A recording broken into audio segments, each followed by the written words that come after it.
मित्रों नमस्कार। मैंने कई वीडियो में आपसे कहा है कि 2026 में विश्व युद्ध नए सिरे से शुरू होगा और उसके बाद वो फिर रुकेगा नहीं। उसकी मैं तारीख आपको बताऊंगा। आज मैं वही वीडियो बना रहा हूं कि 2026 में ऐसा कौन सा समय आएगा जिसके बाद की जो विश्व युद्ध फिर शुरू होगा तो फिर वहाँ शांति की संभावनाएं ख़त्म होती चली जाएंगी। क्योंकि अभी तो ट्रंप अंकल कूद जाते हैं बीच बीच में, भारत और पाकिस्तान के बीच में मैंने शांति करा दी और मैं जीतूंगा, इसके बाद यूक्रेन में शांति करा दूंगा और इजराइल में और ईरान के बीच में मैंने शांति करा दी। तो ऐसे शांति दूत तो बहुत आए बहुत गए और हमारा पड़ोसी बांग्लादेश में भी यूनुस भाई बैठे हुए हैं जो शांति दूत का पुरस्कार लिए बैठे हैं और वहाँ पर किस तरह से हत्याएँ हो रही हैं। तो ऐसे शांति दूतों के पुरस्कार तो किसी काम के नहीं और आने वाले समय में अब इन शांति दूतों की आवश्यकता भी नहीं है क्योंकि कुदरत ठान बैठी है कि अब वो विनाश के बिना सृजन संभव दिखाई नहीं देता है। क्योंकि हम भारत में ही ले लें वगैरह, ऐसे कुछ मामले ऐसे हैं जैसे भीख लोगों को लेने की आदत पड़ गई है। अब ऐसी स्थिति में तो मानवता आगे नहीं बढ़ सकती क्योंकि दूसरी पार्टी आएगी वो ज़्यादा भीख देगी। एक तो हमारे राजकुमार कहते फिर रहे हैं कि सबके अकाउंट्स को लूँगा और बराबर भागों में बांट दूंगा। तो बराबर भागों में बांटने से कुछ नहीं होता है। जो बिगड़ेगा वो बिगड़ेगा, जो सुधरेगा वो सुधरेगा, फिर वही स्थिति हो जाएगी। लेकिन कुछ समय तक के लिए देश हजारों साल पीछे चला जाएगा। तो ऐसी स्थिति अब कुदरत बर्दाश्त करने के मूड में नहीं है। ये ग्रह योग लगातार बता रहे हैं। लगातार आने वाले ग्रहण भी खतरनाक होते जा रहे हैं। पहले वाले जो ग्रहण है पिछले 4-5 वर्षों के, ये ग्रहण भी बहुत बेहतर नहीं थे। ग्रहों के राशि परिवर्तन भी बहुत बेहतर नहीं थे, जबकि राशि परिवर्तन तो नियमानुसार होता रहता है। लेकिन अभी जो ग्रहों की चाल है वो भी बेहतर नहीं है। लगातार गुरु का अतिचारी होना ही अपने आप में सृष्टि के सृजन की ओर संकेत करता है क्योंकि जब तक गुरुदेव नहीं आएंगे तब तक सृष्टि का सृजन नहीं हो सकता। तो भगवान से पहले गुरुओं का आगमन होता है। गुरु अपनी गति को तेज करते हैं, फिर शिष्यों को तैयार करते हैं और प्रकृति फिर नए वातावरण के लिए तैयार हो जाती है। और उसके कुछ ग्रह योग होते हैं जैसे सूर्य, चंद्र और गुरु का पुष्य नक्षत्र से भ्रमण करना। ये संकेत है कि आने वाले समय में प्रकृति कुछ नया करने वाली है और नया तभी होगा जब पुराने का विध्वंस होगा। और जब विध्वंस होगा तो निश्चित रूप से विध्वंस कोई छोटा मोटा शब्द नहीं है। विध्वंस में सब कुछ बदल जाता है, परिस्थितियाँ बदल जाती हैं, मनुष्यों की संख्याएं कम हो जाती हैं, जलवायु परिवर्तन हो जाते हैं, प्रकृति में विशेष रूप से जो ढांचे हैं प्रकृति के उनमें परिवर्तन आ जाता है। कई भौगोलिक सीमाएं बदल जाती हैं और आने वाले समय में भौगोलिक सीमाएं बदलने वाली हैं। आने वाले समय में संविधान बदलने वाले हैं। आने वाले समय में आरक्षण खत्म होने वाला है। आने वाले समय में पूरी दुनिया में सनातन धर्म का बोलबाला होने वाला है। ये सब संकेत तो अब आपको मिल रहे हैं। लेकिन अब इसके लिए अगला जो चरण शुरू होगा वो चरण होगा जुलाई 2026 से और विशेष रूप से जुलाई 2026 में भी जो समय आएगा वो होगा 15 जुलाई से 15 अगस्त के बीच का। ये समय होगा जबकि गुरु, चंद्र और सूर्य कर्क राशि में होंगे और जो कर्क राशि का समय होगा विशेष रूप से ये होगा 15 और 16 जुलाई, 10, 11 और 12 अगस्त। इस समय में यह योग बनेंगे और इन युतियों के बाद जो स्थिति लगातार सुधरेगी उसमें तमस का अंत होगा, सत्व का शुभारंभ होगा और आने वाले समय में प्रकृति सात्विक प्रकृति में परिवर्तन हो जाएगी। तामसिक बहुत कम बच पाएगा।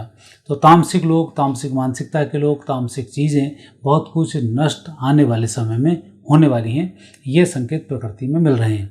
1943 में भी यही स्थिति बनी थी और पोर्ट ब्लेयर पर नेताजी सुभाष चंद्र बोस जी ने भारत की स्वतंत्रता का झंडा लहरा दिया था और उसके बाद से भारत स्वतंत्र हुआ और भारत की अपनी सत्ता आई और भारत ने धीमे धीमे संघर्ष करते सबको से बचते हुए और सबके ऊपर अब आकर भारत खड़ा हो चुका है। और आने वाले समय में भारत और भी सही रूप से आपके सामने आने वाला है। जैसा मैंने पहले कहा था, भारत ऐसे ऐसे अस्त्र शस्त्रों का निर्माण कर लेगा कि दुनिया देखकर दंग रह जाएगी। तो अभी आप लगातार देख ही रहे होंगे किस प्रकार से भारत अस्त्र शस्त्रों का नया क्रिएशन कर रहा है और साथ ही उनका उपयोग करने का तरीका भी बता रहा है। अभी आपने ऑपरेशन सिंदूर में इन छोटे छोटे से प्रक्षेपास्त्रों का आपने उपयोग देखा होगा और किस तरह से जरा सी देर के अंदर पूरी घटना को अंजाम दिया और ऑपरेशन सिंदूर समाप्त किया और वापस लौट आए। अब यही संकेत जो मिले हैं, इसमें प्रकृति के अन्य देश भी ऐसे ही काम करना शुरू करेंगे, लेकिन उसमें वो मात खा जाएंगे। मैंने पहले भी कहा था कि जहाँ जहाँ परमाणु बम रखें वहीं फटेंगे, बाहर फटने के चांसेस अभी इनके कम हैं। 2027 के बाद फिर स्थिति जो नेगेटिव होगी, उसमें फिर जो नेगेटिव होगा वो नेगेटिव होगा। अभी आपने ईरान में देखा, उसका परमाणु जो संयंत्र था, बहुत कुछ नष्ट हुआ, फिर भी तैयारी कर रहा है, आने वाले समय में फिर कुछ नष्ट होगा। पाकिस्तान का आपने परमाणु बम देखा होगा कि वहीं रखे हुए शब बारात के लिए रखा था, वो वहीं टाइम फिश हो गया, रेडिएशन फैलने लगा। अब आपको ये भी सूचनाएं मिल रही होंगी कि ईरान में रेडिएशन फैल रहा है, लगातार नेगेटिव स्थिति वहाँ पर बन रही है, ये भी स्थिति वहाँ बन रही है। आने वाले जो समय है, उस समय में जुलाई 2026 के बाद जो ग्रहयोग बन रहे हैं, ये ग्रहयोग भारत की सनातन संस्कृति की वृद्धि के लिए उत्तम ग्रहयोग बन रहे हैं। और जब सत्व की प्रकृति की बात हो, तो पूरी दुनिया में यदि सत्व कहीं है तो वो सिर्फ भारत में है। आपसी संभाव की बात करना, वसुधैव कुटुंबकम की बात करना, सबको साथ लेकर सबके विकास की बात करना, सभी धर्मों का सम्मान करना, सबों को एक निगाह से देखना, ये जो सब परिस्थिति हैं, ये सिर्फ भारत और सनातन, इनके अलावा कहीं नहीं है। चाहे बुद्धिस्ट हों, चाहे ईसाई हों, चाहे मुस्लिम हों, चाहे कोई भी धर्म के या संप्रदाय के लोग हों, सब अपने अपने संप्रदाय को श्रेष्ठ बताकर दूसरे संप्रदाय के नष्ट होने की कामना करते हैं। 5-5 बार पूजन पाठ करेंगे, फिर भी हमें बढ़ा दो, दूसरे को काना कर दो, यही कहीं दुआएं मांगेंगे, कहीं किसी को थोड़ा प्रलोभन देकर परिवर्तन की बात करेंगे, कहीं किसी के गर्दन पे तलवार रख के परिवर्तन की बात करेंगे। लेकिन सनातन कभी किसी व्यक्ति के परिवर्तन की बात ही नहीं करता है। सनातन कहता ही नहीं कि आप सनातन स्वीकार करो। सनातन तो अपनी गति से आगे बढ़ता है, और जिस व्यक्ति को सनातन पसंद आए वो उसको स्वीकार कर लेता है और आगे बढ़ जाता है। तो जो सनातन की अब गति है, ये अब बढ़ने वाली है, क्योंकि सत्व का सर्वोत्तम शुभ ग्रह है गुरु। इसका पुष्य नक्षत्र में प्रवेश होना, चंद्र और पुष्य नक्षत्र का भी गहरा संबंध है। चंद्रमा का पुष्य नक्षत्र में चलना भी अपने आप में एक महत्वपूर्ण होता है, और सूर्य का तीव्र होने के बावजूद भी पुष्य नक्षत्र में जाना, ये भी एक गंभीर संकेत रहता है। और जब तीनों का एक साथ पुष्य नक्षत्र में जाना, पुष्य नक्षत्र शनि का नक्षत्र, तो ये जो नक्षत्र है ये अपने आप में महत्वपूर्ण नक्षत्र है।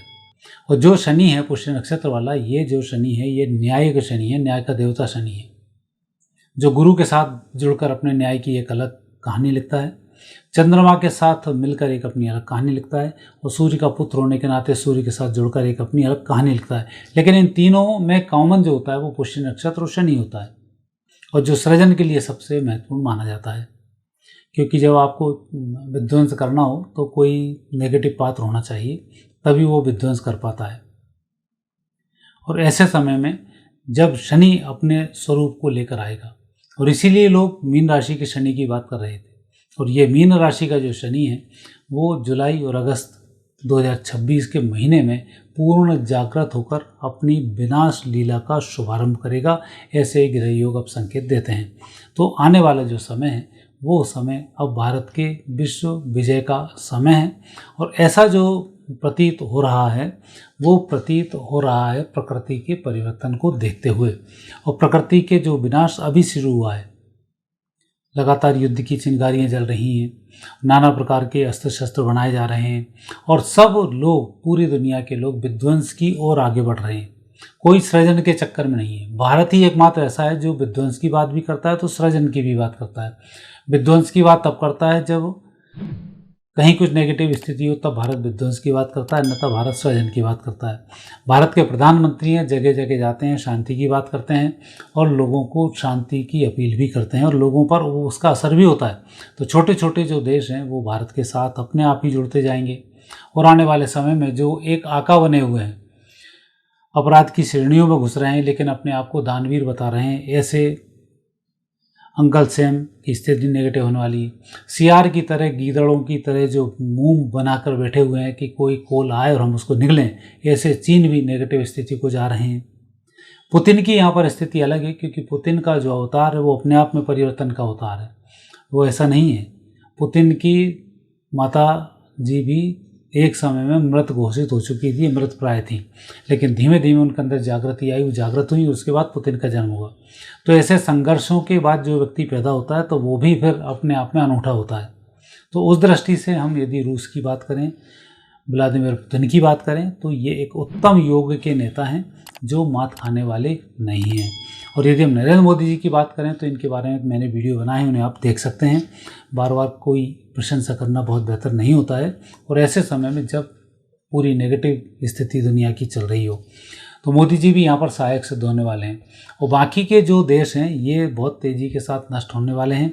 आने वाले समय में जो नया सृष्टि का सृजन होगा रूस और भारत के माध्यम से ही होगा। बाकी 4-5 छोटे मोटे देश हैं जो हम रूस और भारत के संपर्क में रहेंगे, वो फिर एक नई सृष्टि का जन्म देंगे। और नई सृष्टि में फिर आने वाला जो समय है 2026 से 28-29 का समय ज़बरदस्त विध्वंस का समय है, और प्रकृति के उत्पन्न होने का समय 2032 से 35 के अंदर है, जो प्रकृति नए रूप में आपके सामने होगी। तो इसकी शुरुआत 2026 में होने वाली है। इसकी तारीखों की मैंने आपसे चर्चा की, 15-16 जुलाई 2026, 10-11-12 अगस्त 2026। उस समय में कुछ बड़ी घटनाएं घटेंगी, और जो घटनाएं घटेंगी उनके उत्तम परिणाम आने वाले समय में आपको प्राप्त होंगे। और कुल मिला के 15 जुलाई से लेकर 15 अगस्त 26 के बीच में ये महत्वपूर्ण घटनाएं घटने वाली हैं। और उसके बाद भारत का सूर्योदय होने वाला है विध्वंस के बाद। तो मित्रों, ये चर्चा मैंने आपसे की जुलाई 2026 के बाद क्या होगा, जिसकी मैं चर्चा कई वीडियो में आपसे कर चुका हूँ। आज मैंने आपके सामने कुछ पत्ते खोले हैं, और उसके बाद फिर मैं आगे चर्चा करूँगा कैसे कैसे ये सब परिवर्तन होंगे। तो मित्रों, आज मुझे आज्ञा दीजिए, कल फिर नए विषय के साथ आपसे भेंट होगी। और चैनल को सब्सक्राइब करना नहीं भूलें, क्योंकि अब इसी लाइन पर बहुत सारे वीडियो आपके पास आने वाले हैं। नमस्कार।